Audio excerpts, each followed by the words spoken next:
Hey Sycamore Stars, Mrs. Wassinger here with the 7th chapter of Tales of a Fourth Grade Nothing by Judy Blume.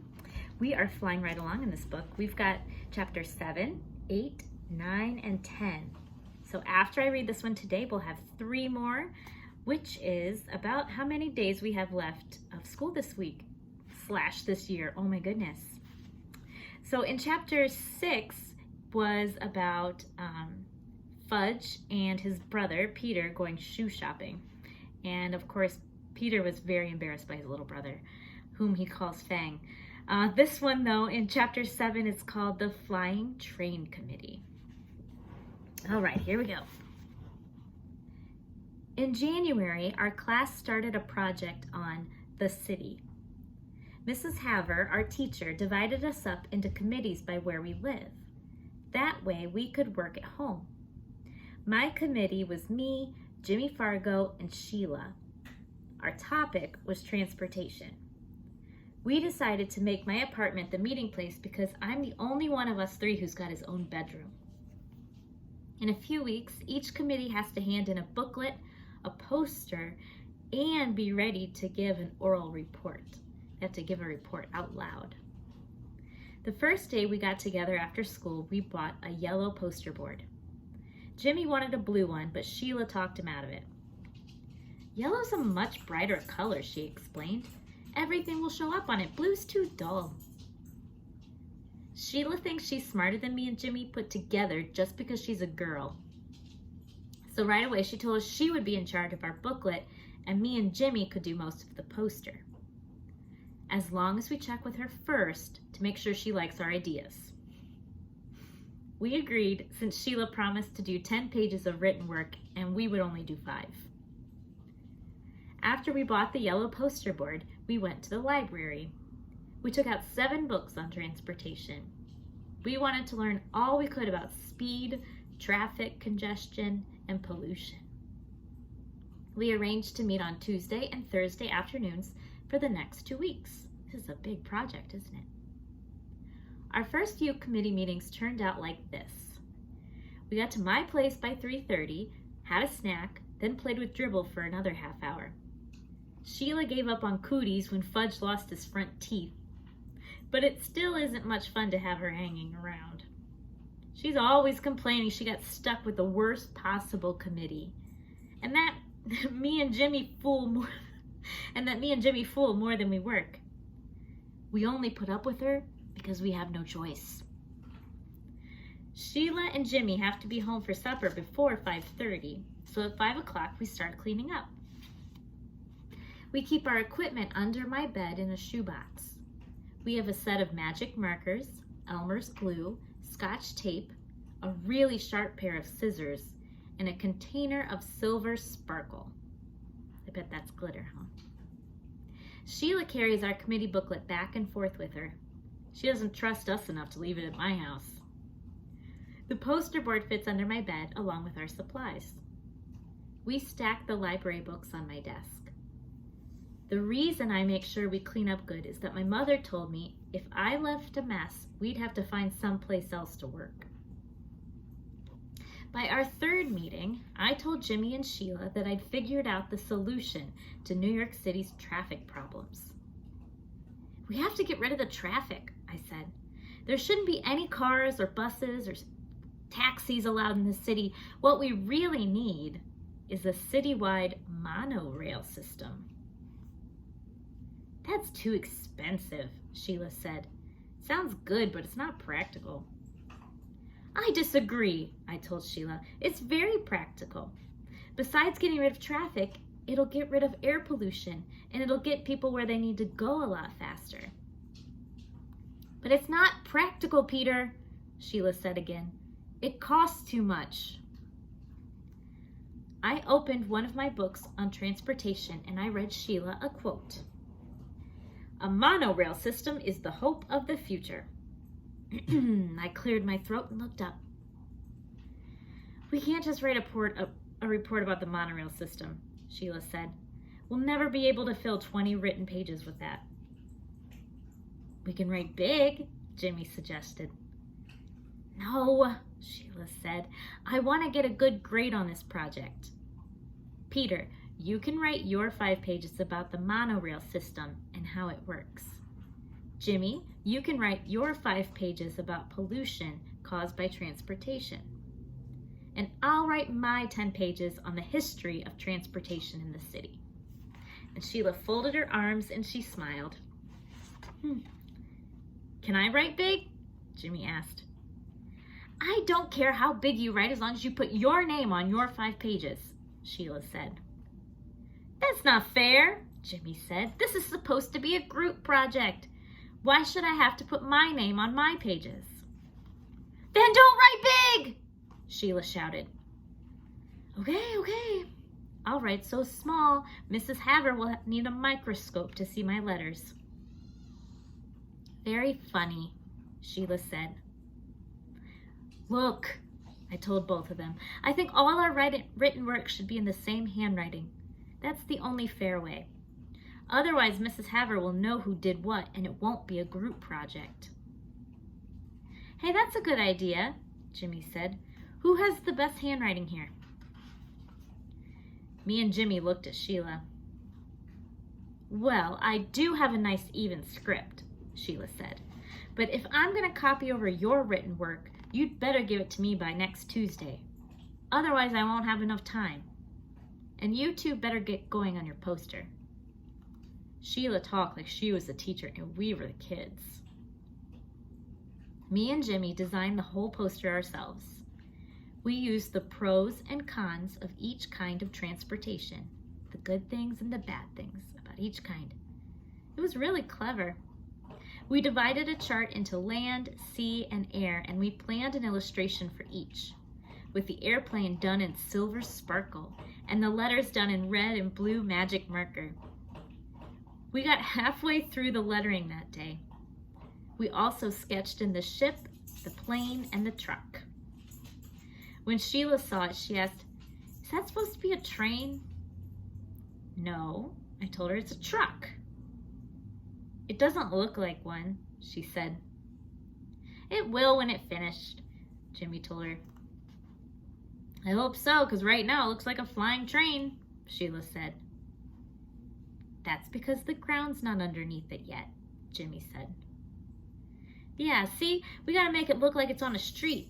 Right now it does kind of look like it's up in space," I said. "So does the ship," said Sheila. "We'll put some water lines around it." "And some clouds around the plane," Sheila said. "Listen," Jimmy hollered. "Did anybody ever tell you you're too bossy? This poster's ours. You do the booklet, remember? That's the way you wanted it." "See, there you go again," Sheila said. "You keep forgetting this is a committee. We're supposed to be working together." "Working together doesn't mean you get to give all the orders and we have to do them," Jimmy said. My feelings exactly, I thought. Sheila didn't answer Jimmy. She picked up her things, got her coat, and left. "I hope she never comes back," Jimmy said. "She'll be back," I told him. "We're her committee." Jimmy laughed. "Yeah, we're all one happy committee." I put our poster under our bed, said goodbye to Jimmy, and then washed up for supper. My mother was being pretty nice about our committee meetings. She arranged to have Fudge play at Ralph's apartment on Tuesdays and at Jenny's on Thursdays. Sam has the chicken pox, so he can't play at all. I was glad that next week would be our last committee meeting after school. I was sick of Sheila, and I was getting sick of transportation. Besides, now that I knew a monorail system was the only way to save our city, I was getting upset that the mayor and all the other people that run things at City Hall weren't doing anything about installing one. If I know that's the best method of city transportation, how comes they don't know about it? The next day, when I came home from school, I went into my bedroom to see Dribble, like I always do. Fudge was in there, sitting on my bed. "Why are you in my room?" I asked him. He smiled. You know you're not supposed to be in here. This is my room. Want to see? Fudge said. See what? Want to see? What? What are you talking about? I asked. He jumped off my bed and crawled underneath it, and he came out with our poster. He held it up. See, he said. Pretty. What did you do? I yelled. What did you do to our poster? It was covered all over with scribbles in every color of magic marker. It was ruined. It was a mess. It was ruined. I was ready to kill Fudge. I grabbed my poster and ran into the kitchen to show it to my mother. I could hardly speak. Look, I said. I felt a lump in my throat. Just look at what he did to my poster. I felt tears come to my eyes, but I didn't care. How could you let him? I asked my mother. Don't you care about me? I threw the poster down and ran into my room. I slammed the door, took off my shoe, and flung it at the wall. It made a black mark where it hit. Well, so what? Soon I heard my mother hollering, and then Fudge crying. After a while, my mother knocked on my bedroom door. Peter, can I come in? I didn't answer. She opened the door and walked over to my bed. She sat down next to me. I'm very sorry, she said. I still didn't say anything. Peter, she began. I didn't look at her. She touched my arm. Peter, listen. Don't you see, Mom? I can't ever do my homework without him messing it up. It just isn't fair. I wish he was never born. Never. I hate him. You don't hate him, my mother said. You just think you do. Don't tell me, I said. I mean it. I really can't stand that kid. You're angry, my mother told me. I know that, and I don't blame you. Fudge had no right to touch your poster.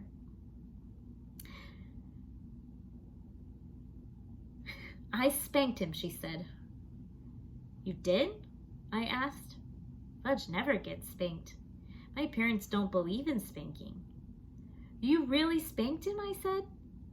Yes, my mother said. On his backside? Mm-hmm. Peter, my mother put her arm around me. I'll buy you a new poster board tomorrow. It was really my fault. I should never have let him into your room. That's why I need a lock on my door, I said. I don't like locks on our doors. We're a family, she said. We don't have to lock each other out. If I had a lock, Fudge wouldn't have gotten my poster. It won't happen again, my mother promised. I wanted to believe her, but really I didn't. Unless she tied him up, I knew my brother would get in my room again. The next day, while I was at school, my mother bought a new yellow poster board. The hard part was explaining to Jimmy that we have to start all over again. He was a good sport about it. He said this time he'd make sure his truck didn't look like a flying train. And I said this time I'd make my pencil marks first so my letters didn't go uphill. Our committee met that afternoon. Sheila didn't mention the last time, and neither did we. Me and Jimmy worked on the poster while Sheila copied our written work into the booklet. We'd be ready to give our report to the class on Monday. Not like some committees who hadn't even started yet. By 5 o'clock, we'd finished our poster, and Sheila was almost done with the cover for our booklet. Jimmy walked over and stood behind her, watching her work. After a minute, he yelled, "What do you think you're doing, Sheila?" I got up from the floor and joined them at my desk. Took a look at the cover. It was pretty nice. It said, "Transportation in the City." And under that it said, "By Sheila Tubman, Peter Hatcher, and James Fargo." And under that, in small letters, it said, "Handwritten by Miss Sheila Tubman." Now I knew why Jimmy was mad. "Oh no," I said, putting my hand on my head. How could you? Sheila didn't say anything. It's not fair, I told her. We didn't put our names on the poster. But the cover's all done. Can't you see that? She said. I'll never get the letters so straight again. It looks perfect. Oh, no, Jimmy said. We're not handing the booklet in like that. I'll rip it out before I let you. He grabbed the booklet and he threatened to tear it in half. Sheila screamed. You wouldn't. Give it back to me, Jimmy Fargo. She was ready to cry. I knew Jimmy wouldn't tear it up, but I didn't say so. Peter, make him give it back. Will you take off that line about your handwriting? I asked. I can't. It'll ruin the booklet. I think he should rip it up, I said. Sheila stamped her foot. Oh, I hate you both. You don't really, I told her. You just think you do. We heard that before, didn't we? I know I do, Sheila cried.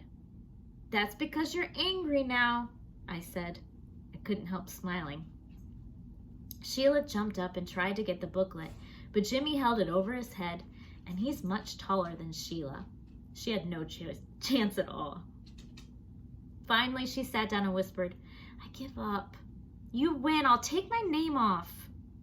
You promise? Jimmy asked. I promise, Sheila said. Jimmy set the booklet down on my desk in front of Sheila. Okay. Start, he said. I'm not going to make a whole new cover, Sheila said. What I'll do is turn this bottom line into a decoration. She picked up a magic marker and made little flowers out of the words. Soon, handwritten by Miss Sheila Tubman, turned into 16 small flowers. There, Sheila said, it's done. It looks pretty good, I told her. Would have looked better without those flowers, Jimmy said. But at least it's fair now. That night, I showed my mother and father our new poster. They thought it was great, especially our silver sparkle airplane. My mother put the poster on top of the refrigerator so it would be safe until the next day when I would take it to school. Now I had nothing to worry about. Sheila had the booklet, the poster was safe, and our committee was finished before schedule. I went into my room to relax. Fudge was sitting on the floor near my bed. My shoebox of supplies was in front of him. His face was a mess of magic marker colors, and he was using my extra sharp scissors to snip away at his hair. And the hair he snipped was dropping into Dribble's bowl, which he had in front of him on the floor. See, he said, see, Fudge is a barber. Well, that night, I found out the hair does not hurt my turtle. I picked off every strand from his shelf. I cleaned out his bowl and I washed off his rocks. I felt happy. 2 things happened the next day. One was my mother had to take Fudge to a real barber to fix his hair. He had plenty left in the back, but just about nothing in the front. The barber said there wasn't much he could do until the hair grew back. Between his fangs and his hair, he was getting funnier looking every day. The second was my father came home with a chain latch for my bedroom door. I could reach it when I stood on tiptoe, but that brother of mine couldn't reach it, no matter what. Our committee was the first to give its report. Mrs. Haver said we did a super job. She liked our poster a lot. She thought that silver sparkle airplane was the best. The only thing she asked us was, how come we included a picture of a flying train? And that is the end of chapter 7. Next, we'll get to chapter 8, which is called The TV Star. Can't wait. Thanks for listening, friends. I'll see you soon.